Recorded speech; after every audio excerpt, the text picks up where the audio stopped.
back here at the Cookbook Restaurant and Lounge, 1827 North Pearl Street. Please join us here every Tuesday from about 8:15-ish to around about 10. We have great special guests such as the ladies Jasmine and Miss Semone here. Yes. We have great conversation. We have a great time. Everybody's enjoying the vibe and the feeling that we're putting out is here, and it's going to eventually move out into the community and community-wide. And we are back here, and it's up next, Miss Jasmine Goode for her podcast, ReNude. What is ReNude, Miss Jasmine?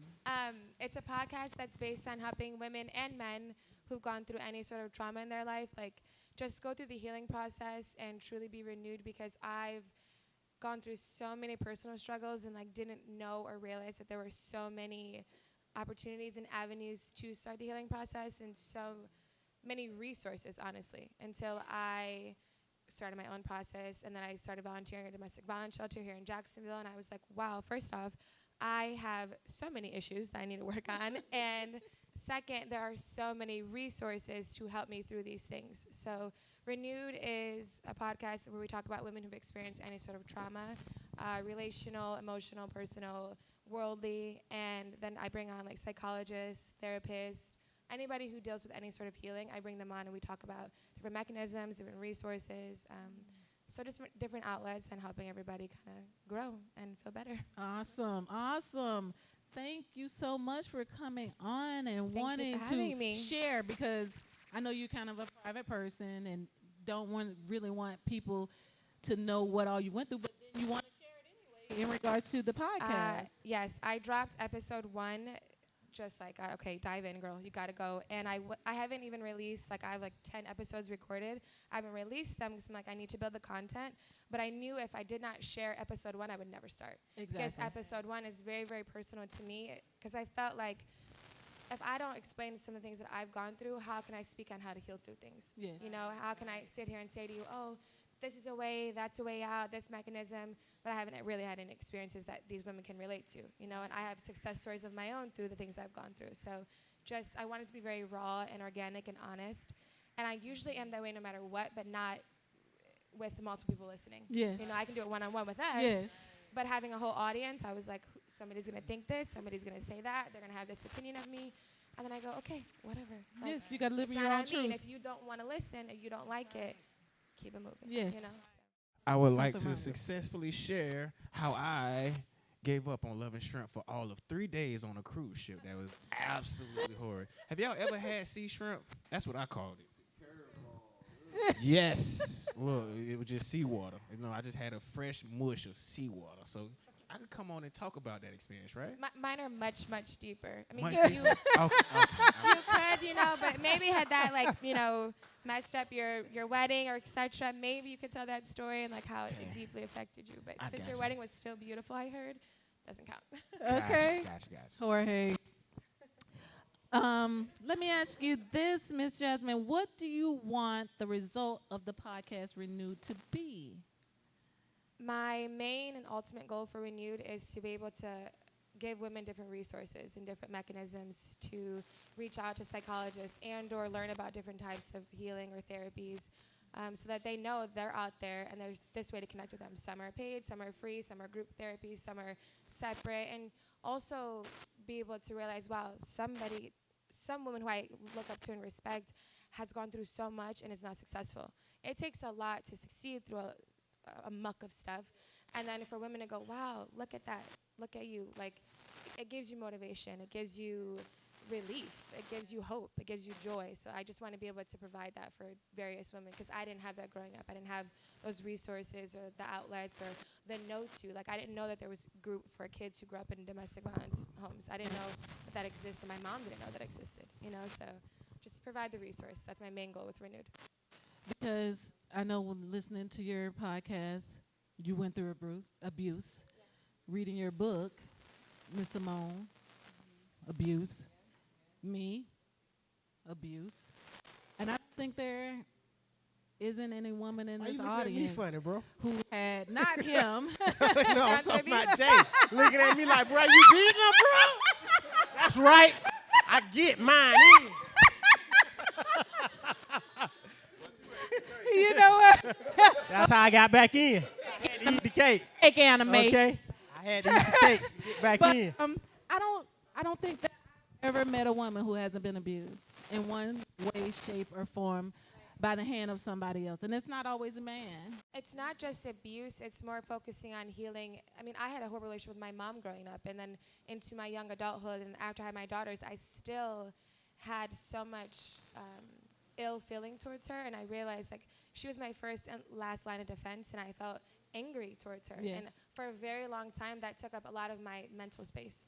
So when I started clearing space through healing all facades of my life, I realized, okay, you will be okay. It's just stepping each foot forward every day, even in my marriage. Like, I mean, I challenge this man constantly. So, you know, he pushes back, but Yes. definitely it took just overall realizing that healing to any capacity is a necessity. And I don't think a lot of people realize you go through trauma, big and small. Yes. Sometimes daily. Like, yes, it can happen. I have a male coming on my podcast. One of my husband's old teammates, whose mother he lived in shelters. His mom was in domestic violence relationships pretty much half of his life. So he's going to come on and be very open and honest about his experience as a child, where he's at now in his life, how he's gotten there, and just share his really, really authentic story. So definitely I resonate that it's hard. I have 3 brothers, and they are still so angry and still so just kind of lost in so many ways. And I'm not their mom, so my voice is kind of resonates differently, but they still look at me and are like, Jasmine, you're not a man, so you don't get it. And I wouldn't ever, because I'm not a man. But at the same time, men need to know, too, that you guys have gone through things and have your own battles, and trauma is a real thing for everybody. I can really just speak more vividly because I am a woman, so I'm speaking more so to women.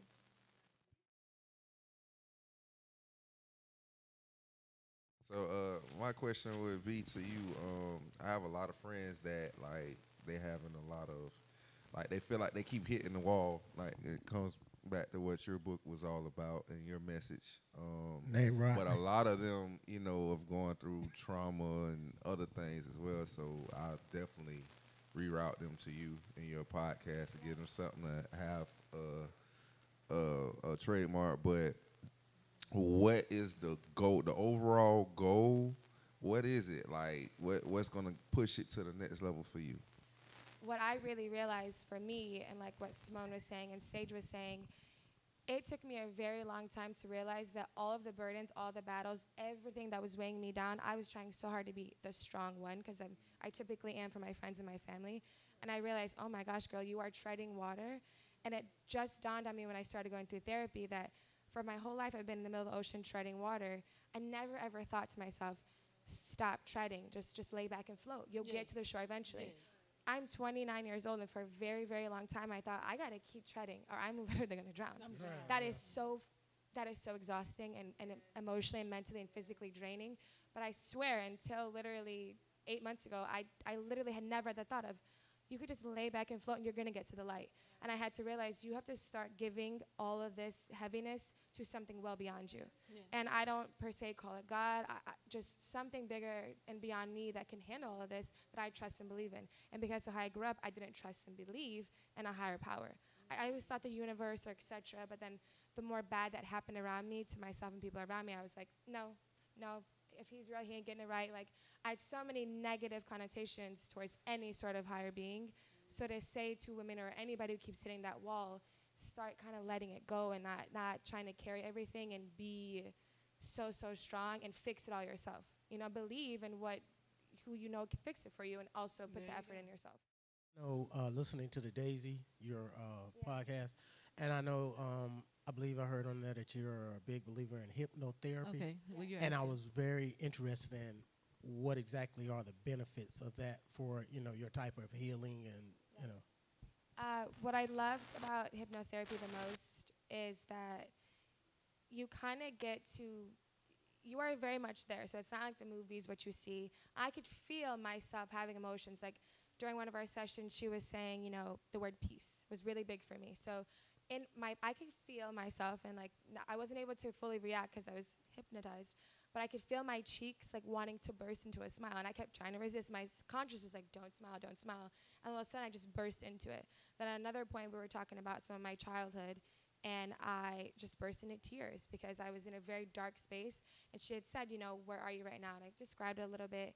And then she's like, what if there was a door? So as a hypnotherapist, you're not supposed to tell your story for you or lead you. But she could tell by what I was saying was, I'm in a space that's dark. So we turn off all the lights in here, assume there's a door. And all of a sudden, I had this beautiful breakthrough of like my oasis. It was just magical, honestly. And I started rerouting some of the circle of trauma that happens and like where you go fight, flight, or flee in my mind. So hypnotherapy kind of calmed that down and gave me like a different, rerouted my young self a little bit so that I could think a little differently, know when I'm in a safe space, know when I'm comfortable, know when I'm being, treated kindly, to recognize those things and not try to think negative, like, oh, you're being nice, why? Like, not everybody has a motive. Some people are just good people. So I think hypnotherapy opened my mind to see some past things in a lighter form, in a lighter way. I love that. Able to express that pain and trauma, and I think that's where it really begins, is to be in your truth. And so the fact that you're helping so many other people, your purpose is to help people. I believe there's a lot of blessings that's going to come from that. And I believe you're going to be able to help millions of people. And so I always think, when I think something, I see a vision, I always see it to the highest potential. So I see you being a blessing to so many. Thank you. That is the goal. Thank you. Yes. So we're having a moment.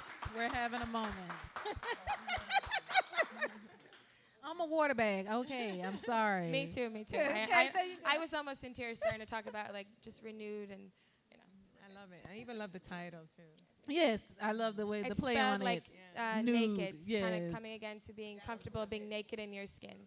So I love that. Okay, so since this is Black History Month, yes.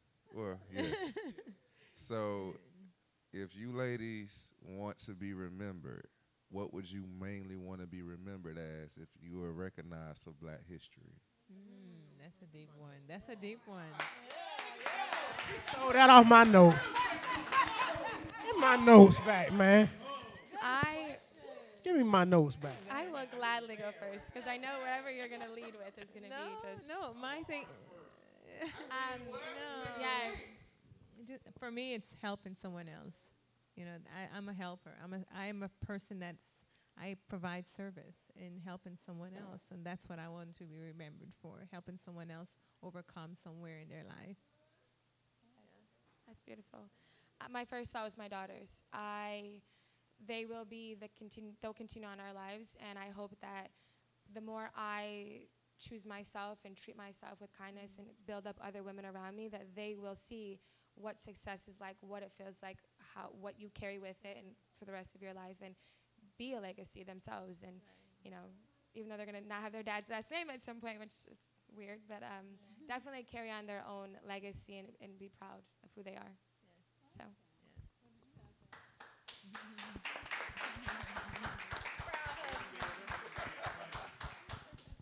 No, actually staying with the Black history theme, I had recently read an article in the New York Post where I don't know if you ladies seen the movie Queen and Slim. Oh, yes. Okay, well, one of the creative forces, the designer of the costumes, she was recently with Mattel, and they came up with a line of Barbies. They have 10 different African-American themed Barbies. And I was wondering how you ladies felt about that. Did you think that was something that was needed, or a sense, empowering, Absolutely. or because they have like 10 distinctive, like if you ladies were up there, you would be like 3 of them. Yeah. It was very, different tones and everything, and they had the whole outfit. So I was wondering how you would feel. That's incredibly important because I grew up one half of my life in a neighborhood that was mostly Caucasian, skinny, white, or Caucasian, white, skinny, blonde people, and I, for a very long time, wanted to be thin. I mean, like, thin. My mom was like, you're going to always have hips, and I was like, no, I'm not. I'm going to be thin. And the Barbies I played with were mostly white. And my mom will say this respectfully, but she's like, because she's Caucasian, she's like, I didn't realize how important it was to teach you about your African-American history. And my dad wasn't in our lives most of my life, so she was like, it never even dawned on me that you guys should be doing certain things, or I should get you a brown baby doll. So like the things I saw growing up were all white dolls, and I just always thought, I want to look like this damn doll, which is never going to happen, right?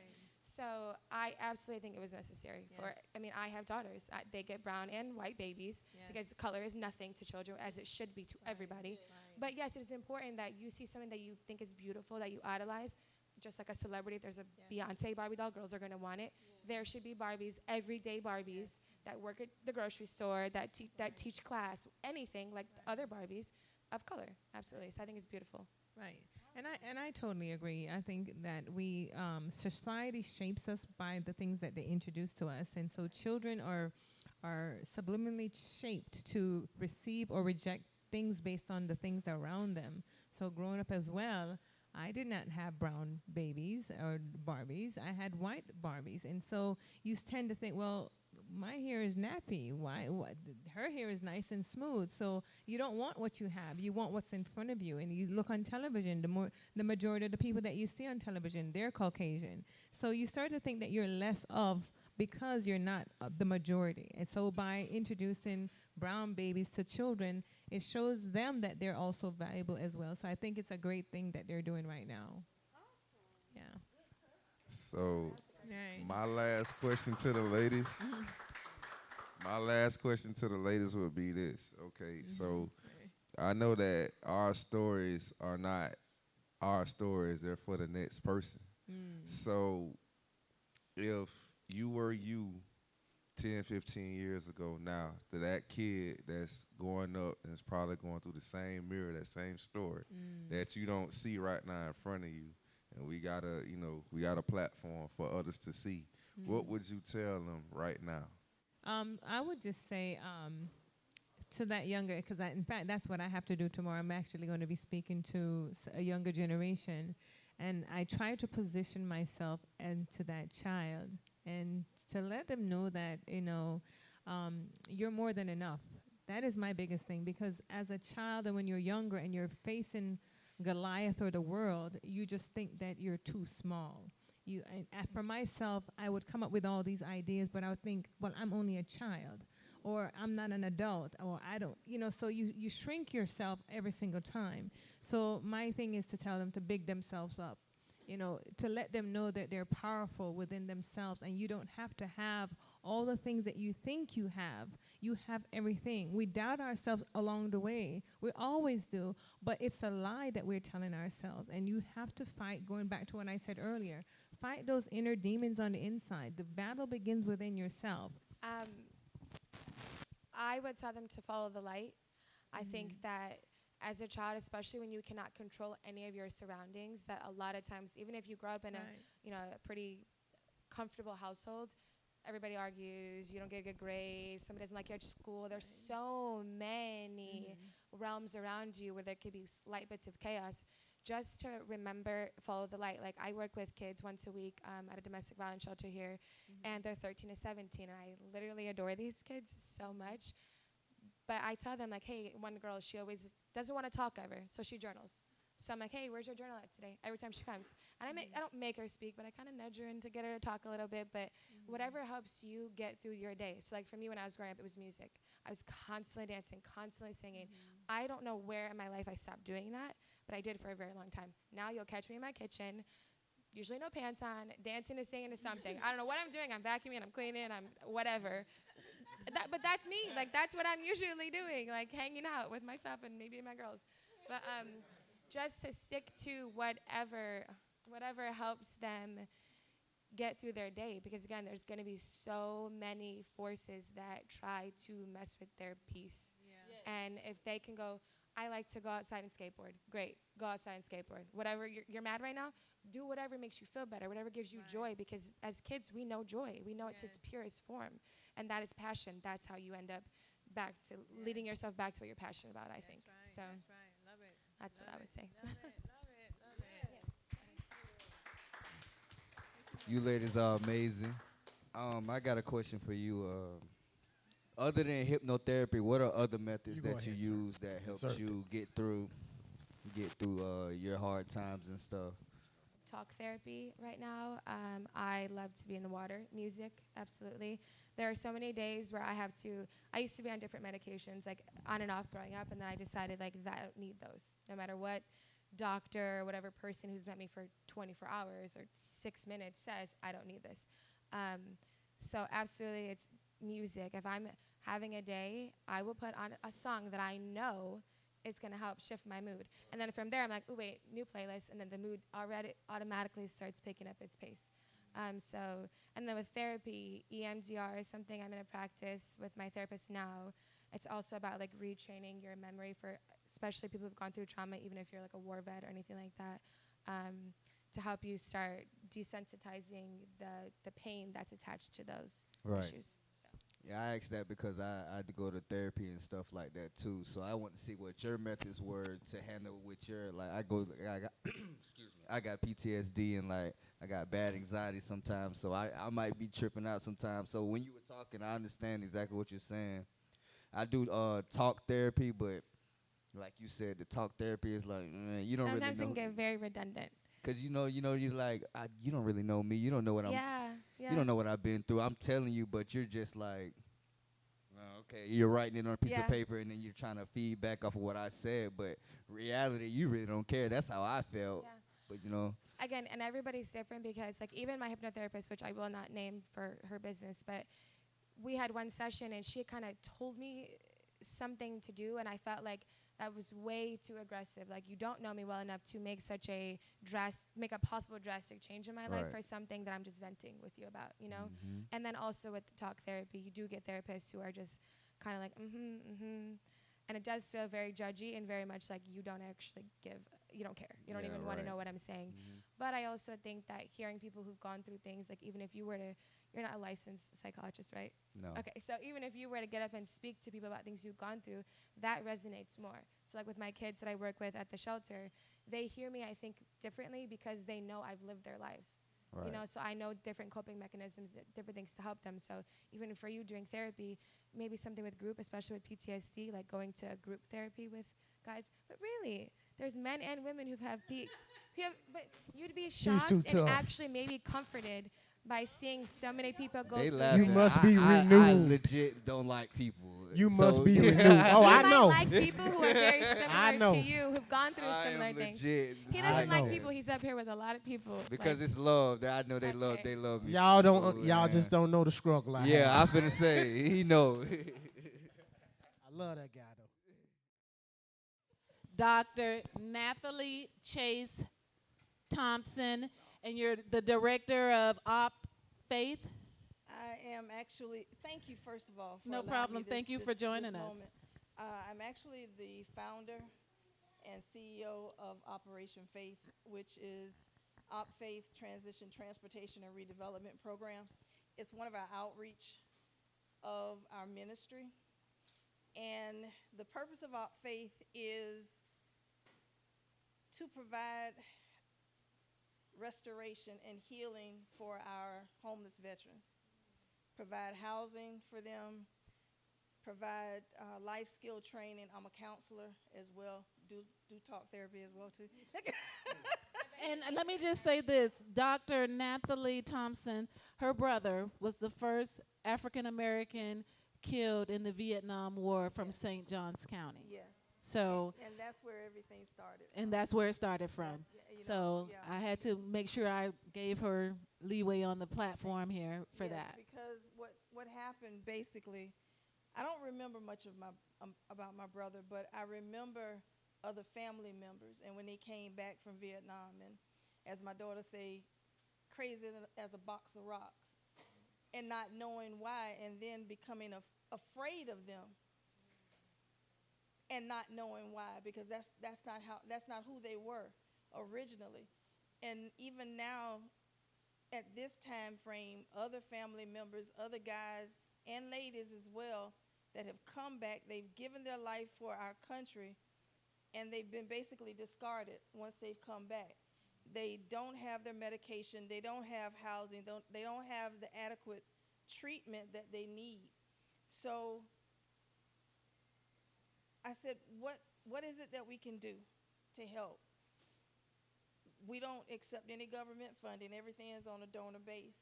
And the reason why is because the government will not be able to come in and dictate what we can and what we cannot do with these ladies and gentlemen. as far as bringing them into the housing, teaching them how to become reacclimated back into society, to restore their dignity and their self-worth, because society has stripped it from them. And I was sharing with Miss Smothers, when I met up with her, how me going into the prisons ministering, Lord just told me one day, ask how many veterans are in here. And when I saw them raising their hand, my heart broke. And then to find out that as soon as that gavel goes down and they've received a felony, they lose everything. That I didn't know. I was enlightened. I didn't know that's why we had so many homeless veterans, is because if they get a felony, they lose their benefits. And I want the people that's really watching this to really look that message, Make America Great Again, and the people who stood up against certain things and certain values. This is what certain people sacrifice because they see these things. It's not just the violence or the police brutalities. It's stuff like this as well that doesn't get a light shined on it. You got soldiers that do come back. My grandfather was a World War II veteran.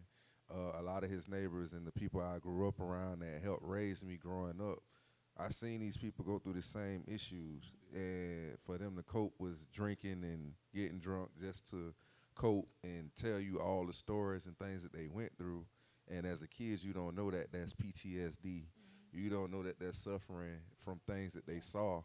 And for them to, stay saying, I applaud them for, being strong enough, and having a support system around them. But it's a lot of people who don't. So when y'all get around here and say, let's make America great again, think about those who don't have the same opportunities or the same health issues and whatnot.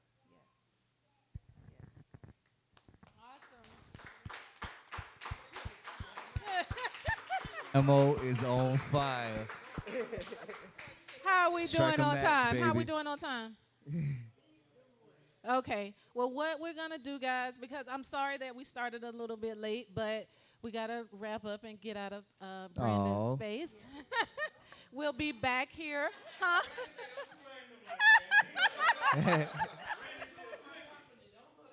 You know what? Don't vote him out. No, what we're going to do, we're going to keep to our commitment and try to get out of here on time.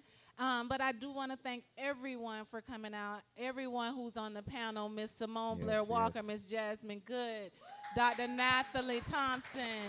Where did Jorge go? Jorge's gone, but Jay the Great, Cam Oak, been on point tonight. That's what I'm talking about, engaging.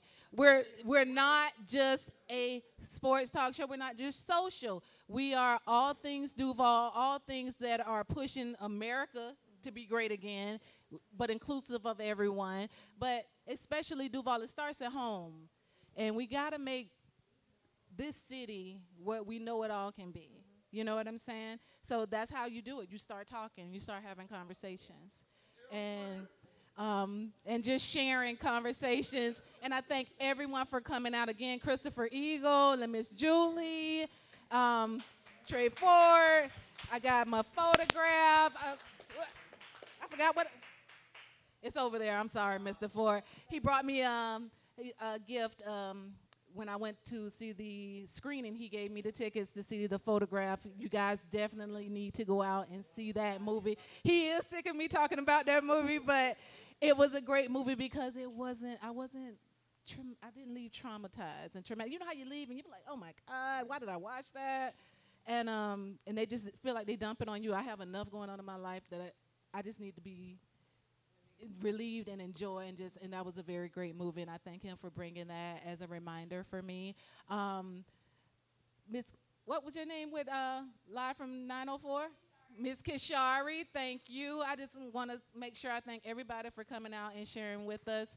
And guys, sign out for me. Wait. Before we sign out, I want to thank these beautiful black women. This is Black History Month, and they definitely came out, showed out. They did their thing. So and still I ride. This is history right now man, because this is the first time we ever right did now. it, and I'm in the moment. I'm feeling good about the whole situation right now. Shout out Michelle, FSTV. You know what it is. She in the building back there. Yeah. Najee Good. Shout out to hashtag catch them hands. Catch them hands.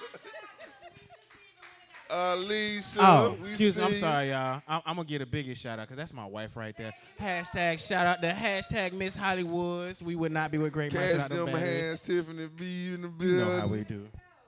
And in the meantime, are we signing out, fellas? We signing out? Excuse the duo in me. Don't forget the in me.